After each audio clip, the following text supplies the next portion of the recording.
Well, there are a lot of videos out there on cycling down hills, okay? And this is just another one. However, a little bit different. I noticed that nearly all the other cycling videos either just have no sound or maybe a bit of music or occasionally jacket rattling away in the wind. A few days ago, I did a trip up to the Aubisque, cycled up there on one of the Pyrenees open days where they shut the road to traffic, and decided to cycle down the other side from the Aubisque to Laruns. Actually, my very first, let's call it my first real descent. I haven't been cycling very long. You might notice that from my technique. And a friend of mine, Ian, thank you very much, Ian, lent me his little camera to record the trip down. When I got at the bottom, I realised that actually it was quite interesting. I quite enjoyed it. It's not particularly fast, I suppose, by professional standards. But I thought I'd just put some voiceover to the video. Lesson one here. Look, concentrate a bit better than this. Don't drive into the car park. They always tell you on the videos, focus on what you're on the road ahead. That might sound blindingly obvious, I suppose. But having never been down this road before, I was just intrigued by the hotel, and as you can see, some subconscious part of me decided to go into the bloody car park. Anyway, the descent down is brilliant. If any of you ever get a chance to do it, it's not too scary. Well, it's not too scary, really. I think it's a nice road, well maintained. Tour de France had been down here a couple of weeks before, so perhaps that helped. We head off to start with down a slope of, I guess this is on average about 10%. It drops to about 14% occasionally. We're working our way from the Aubisque, which is, I think, up at about 1,700 meters. Is that right? About 1,700 meters, and we go down to Laruns, which is at about 500 meters. It's about 80. It's 16 and a half k's actually. 16 and a half k's, average 7.2%. What I noticed on the video here when I played it back, which quite surprised me, is the braking. I didn't deliberately put the brake handle in on the right hand side there, but it quite interested me on the way down, when I was reviewing it, as to how early I was braking. Maybe that's just fear, I don't know, but that worked quite well. And I suppose that's a bit of advice for anyone going downhill on a bike. Brake well before the bend, not when it's too late and you're absolutely in the bend. It's the same for car riding. Also, what I noticed was I've not done this before. I'm not an ex-motorcyclist or anything, so I've done a little bit of windsurfing and a bit of skiing. So the idea of leaning in, if you like, to the bends and such like came reasonably naturally to me. I don't know if that's normal for everybody else out there, but put it in the comments if you like. Also, if anyone's got any comments, what am I doing wrong as well? By the way, these things all the way down, these parapets, these sort of castellated parapets, were a bit scary, I think. I know that there are stories of people having accidents with these parapets on the Tour de France at the times, and I suppose they don't look very friendly to a cyclist. But other than that, I think the roads are really, it's just a pleasure to cycle down here. It's absolute pleasure to cycle down here.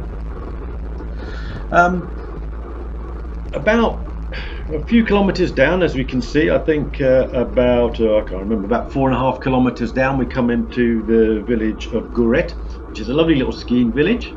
When I got here, I'd been warned that there was going to be loads of cows wandering around the streets and stuff, which apparently is quite normal in Gouret. On this particular day, not a single cow could be seen. I was taking it a bit carefully just in case. Also, I was expecting a bit of traffic here. It's quite a popular little place, but pretty deserted really. One little cyclist standing on the corner watching me go by. Apart from that, nothing at all. We just continue our way through. One thing I didn't mention was that at the beginning, a couple of minutes before I set off, there was a couple of guys in a little red Porsche, a couple of old guys in a little red Porsche that set off. A Dutch number plate that's on the car, convertible. And I had it in my mind I might try and catch them. Actually, in the end, I almost caught them. I was stuck behind another, well, not stuck behind, but caught another car which was one behind it. A little Vauxhall with a Labrador in the back staring out at me. Anyway, back to the thing. So, yeah, I found this quite enjoyable. If anybody, if you guys get a chance to do it, it's worth doing. The date was, I don't know, it was about the 2nd or 3rd of August, I think, when I did this. So it's pretty much the middle of summer. I'd expected quite a lot more traffic around, and only 1 or 2 of these little tunnels. And in fact, they occur on fairly steep bits, so you're travelling quite fast when you come to. In fact, this was probably the most worrying bit for me. It wasn't quite. There's a tiny little keep right sign there. Look, not actually that obvious which side of the wall to go. Once you're in the tunnel, not too dark. Not like the tunnels up the other side of the Aubisque, which are pitch black, quite scary. So now, as I said, this is the first car I encountered. Quite interesting, really. Pulled out just in front of me, a few hundred meters ahead. And one thing I love about France is they do respect the cyclists, and the slow-moving vehicles respect, let's call it the other vehicles. So on an occasion, if you get a truck or something like this one coming up here, they just, they pull over, they let the cars pass, they let the bikes pass, and it's just a pleasure. This valley, by the way, is a pleasure. We're all the way down the valley. Once we get down to Gourette, which we've been through already, we're pretty much following the river valley all the way down to Aubisque, and after that it levels out a little bit. Flattens out a little bit, and then all the way into Laruns. If you can find some footage, I guess you might find that this actually was a stage. This was the last 16 kilometers of one of the stages in the last Tour de France. Can't remember exactly which stage, but towards the end, stage 17 or 18 or something. Yeah, so the valley heads east to west, so most of the time you've got the sun on, well, I guess it depends on the time of day, but I was doing this in early afternoon, so the sun's on the left most of the time. And that puts you a little bit in the shade, so I suppose on a wet day or in the early morning that might be a bit dodgy because it could be slippery, or hopefully no ice, not this time of year anyway. But at this time of year and this time of day, lovely little run, absolutely lovely. Bit of sunshine, a few trees to give you some shade, and once again, I'm just watching the brake handles here, just watching my braking. I think I'm taking this quite easy. To be honest, when I first watched the video, in fact when Ian, the guy who lent me the camera, first watched the video, he said, "Mike, you're bloody mad. That's scary." I don't think it's that scary. It's interesting. It's sort of fast enough to be interesting. It's fast enough to keep your attention. I looked at the Strava, and I think most of the time I'm doing about 40 kilometers an hour, 45, something like that, which isn't too should be within the capabilities I would have thought of most reasonable riders. A bit slow for some of you, I expect. I think just once or twice, according to Strava, it went up to about 75 kilometers an hour, 75 k's. But even that, it's stupid, really. I think about it, when I was coming down here, actually, a lot of the time, I guess at about 55 kilometers an hour, even if I thought, well, this is the speed that Tour de France guys are doing nearly all day long, so and it's hats off to them, I suppose. A few patches on the road there you'll see have been resurfaced. I think that was all part of the tour, which went through a couple of weeks ago. Once again, just pointing out, actually what surprised me about this is I'm cranking it over, I'm really leaning over. I can't remember doing that. I suppose that's just instinct. Pedaling occasionally just to try and keep up with the car in front. I knew that the little Porsche was in front of the car in front, so I still had an aspiration here of trying to keep up with, probably not overtake it. I think that's a bit too much ambitious, but at least trying to keep up with it. So I have no clue where we are now. There's a few hairpins on the route down, particularly just before Aubisque, and then there's a couple more much lower down towards Laruns, but nothing that's going to catch you out. The road is open enough to be able to predict what you're doing and where you're going. Oh, it's just a nice pleasure. It's like, for those of you who ski, or for those of you out there who ski as well, it's a bit like skiing. It's a bit of a surprise to me. As I say, I'd not done this before. I only took up cycling, bought my bike last year, got a little bit more serious last autumn, and started to do a few more cycles this year, and set myself a goal of doing a few of the cols this year, which I've done. And this really was just a bit of a reward for me, I think, having climbed the Aubisque earlier in the morning. I thought, well, why not? Let's go down the other side and get the reward. Okay, couple of villages down here which may catch you out. Well, they're not going to catch you out, but there are a couple of villages just to be aware of. Nothing too demanding or challenging. And what was the other thing I was going to say? Oh yeah, with the car in front, actually, if you've got a car in front like I have here, and quite a good driver, the guy was, actually it was a girl, I think it was a lady driver, and I caught up with these a bit later on. I think I noticed it was a lady driver. She's driving quite well, quite quickly, so she's not sort of holding you up. She's cracking on, but just about slow enough to keep up, which is perfect, because once you've got the brake lights of the car ahead, that's really nice and a good indication that there's a bend coming up. What surprised me is I didn't see any other cyclists. No one overtook me, and I think I caught two all the way down, which was quite a surprise to me. When I got down to Laruns, the place was full of cyclists, and whilst I was standing there waiting for my friend Ian to come and pick me up, there was loads of cyclists around. But on the trip down, nothing much at all. Yeah, I think this is one of the hairpins, a couple of little hairpins coming up here. I think the only thing that really caught me out on this cycle was someone pulling out of the side. So out of a side junction. Oh yeah, here's someone's had a little accident here. God knows how they managed to drive that thing into the parapet, but someone managed to drive their car into the parapet of the bridge on the way up, also not on the way down, so interesting. Yeah, at about, I'm just looking at the time, it's about 13 minutes at the moment. I think at around about 15 minutes into this thing, there was a guy on a quad bike, a little farmer or something. He appeared to want to pull out of the right hand side of the road, and I guess because two cars went past just in front of me, I think he was so focused on the two cars, he thought, yeah, they've gone, and he dropped the clutch and jumped out into the road.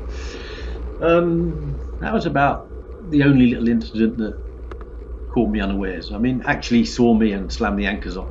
He stopped, and I just managed to whip around him. No big issue really. But I suppose it proves that you have got to have your wits about you, just in case someone does something silly like that. Yeah, so now we're getting quite low down. I think Aubisque.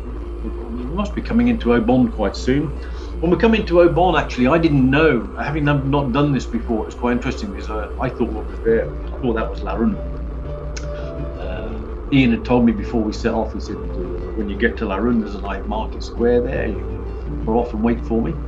He was following me down in the car, about 10 minutes behind, I think. So I think when I got to Aubisque, I thought that was it, but it wasn't. As you can see here, now on the right is quite a steep drop down to the river valley. It's absolutely stunning. I suppose you haven't really got enough time to take in all the scenery, but you definitely get an impression of what's there. Yeah, so here we are in Aubisque. I'd love to tell you some stories about Aubisque, but I can't, because you enter it and exit it in the space of about 30 seconds. But it looks like a nice little town, so perhaps if you fancy a break on the way down, then this would be the place to take it. After this, it flattens out a little bit. Our average down to here was sort of about, I don't know, something like I think 10, 11, 12%. From here on, it's more like about 8 to 6%, and eventually flattens off a bit down to 4.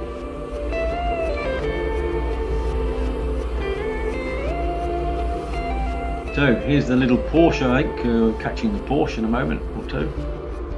And well, I must have got my timing wrong with the tractor, because I'm sure the tractor was down here somewhere, but here we are, 15.5 minutes, and I don't think we've passed it.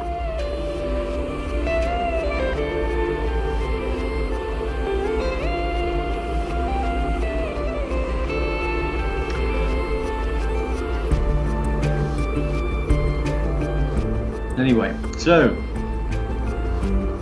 I think now a bit of pedalling's involved. Now that we're down at about, I guess we're down at 6 or 8%. I guess the cars are whistling away.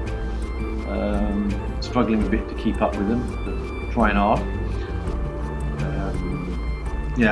For those of you who are watching this who are a bit fitter than me, I guess you'd probably be able to keep up at a slightly higher speed than I can. Maybe I haven't got a big enough gear on, I guess, to keep up the speed on the downhill like this.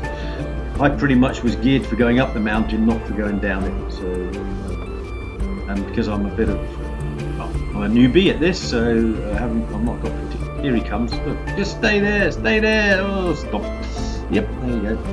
Anyway, so I'm not particularly fit at the moment. Trying hard to get better, but.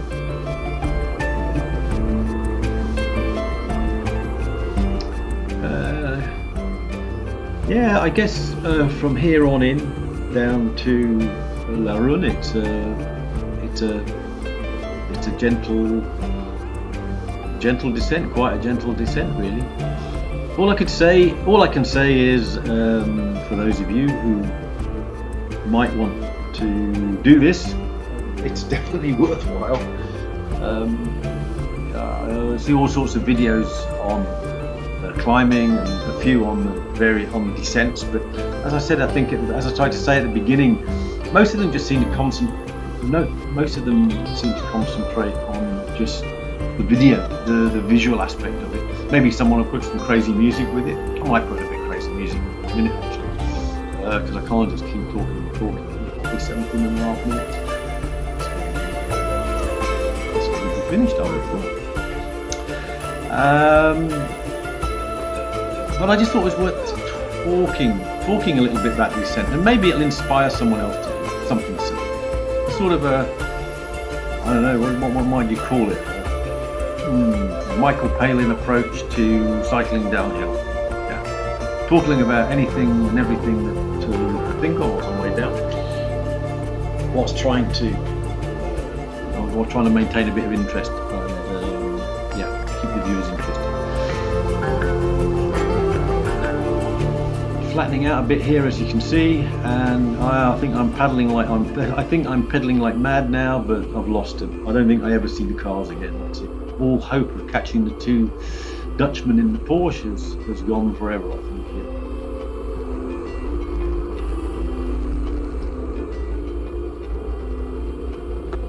But isn't it beautiful? I mean, what a lovely cycle down. What a lovely cycle down. I mean, I think we're still at God knows what we are now. We're probably still about 800-900 meters here. You can see there's still quite a drop to the right down into the river valley.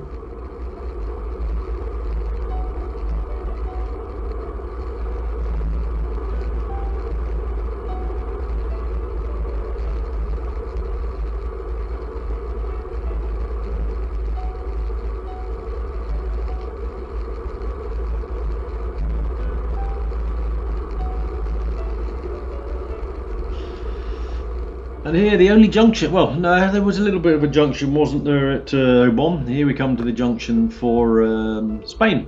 In fact, turn left for Spain, turn right for Po. And the final little descent down into and over the river. And a little bit of an uphill after that into Laruns.